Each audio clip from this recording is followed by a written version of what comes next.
Ya, selamat sore. Kembali lagi bersama saya Dr. Beni Bulur Saya Makes. Kami selaku Ketua Tim Aliansi Nasabah Kresna yang kemarin juga dari beberapa nasabah telah mengangkat saya sebagai ketua. Kemudian juga Ketua Tim 5 ya dari nasabah asuransi jiwa Kresna, dan saya sendiri juga kuasa hukum dari beberapa nasabah Kresna. Dengan ini menyampaikan dan mensomasi pihak-pihak tertentu yang telah mengeluarkan statement-statement negatif yang berkaitan dengan berdampak kerugian bagi kami para nasabah asuransi jiwa Kresna, dan juga saya kuasa hukum dari beberapa nasabah dari atau klien saya yang melakukan investasi di Kresna YBS ya. Karena begini, pada intinya nasabah sudah berdamai ya dengan asuransi jiwa Kresna, di mana asuransi jiwa Kresna dengan disetujuinya SOL subordinated loan, artinya kita para nasabah sepakat karena perusahaan ini nggak bisa bayar sama kita dan kita nggak mau terjadi seperti Wana Arta yang sampai sekarang juga dilikuidasi, nilainya sangat minim. Maka kita tentu nggak mau kalau diciu, walaupun kita kreditur preferen tapi dapatnya cuman ya diduga cuma 0,28% kan untuk apa ya. Nah untuk itu tentu kami akhirnya ya daripada kita jong, kita setuju untuk ikut jadi bersama-sama memiliki asuransi jiwa Kresna ini, dimana nanti kita sebagai ikut memiliki asuransi jiwa Kresna ini karena kita juga setuju jadi otomatis jadi subordinated loan ya, dan kita masuk sebagai pemegang saham. Tentu kita mengharapkan dengan kita lakukan ini kan kita bisa jual sama-sama sahamnya, karena begini, kalau ternyata nanti asuransi jiwa Kresna betul bisa sampai inkrah atau berkekuatan hukum tetap bisa membatalkan cabut izin usahanya, dan kemudian juga otomatis RBC meningkat, otomatis kan PKU harus dibuka. Ini akan menarik investor asing, saham-saham akan naik, dan syukur-syukur pada akhirnya ini bisa melantai di bursa ya, jadi perusahaan TBK. Dan kalau sudah jadi perusahaan TBK IPO, tentu saham-saham naik, itu masuk logika ya. Berapa banyak perusahaan-perusahaan yang pada akhirnya bisa bangkit. Saya ngambil contoh, saya sendiri dulu kuasa hukum di Bank Artos yang kemudian boleh dibilang dijual ya saham-sahamnya ke Bank Jago, kemudian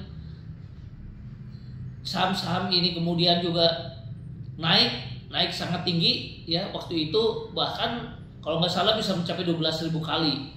Artinya apa?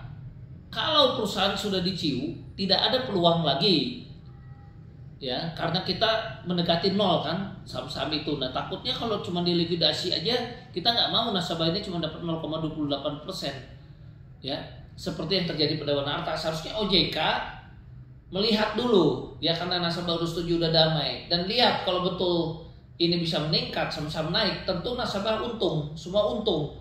Nah tapi kenapa kita juga tidak mengerti, banyak pengamat-pengamat yang tiba-tiba berusaha seperti membenarkan tindakan daripada OJK, yang mana tindakan OJK sebenarnya udah dari awalnya diduga telah salah dan lalai, karena dia baru cabut izin setelah triliunan. Kalau dia mau melindungi nasabah harusnya dia cabut mesti ratusan miliar, dia udah cabut. Kenapa setelah triliunan dan nasabah damai dengan ownernya, dengan PSP-nya, dengan perusahaannya, dan akan udah ada komitmen 3-5 tahun bayar, bukannya diawasin sampai pembayaran lunas, tapi dipaksakan harus ciu.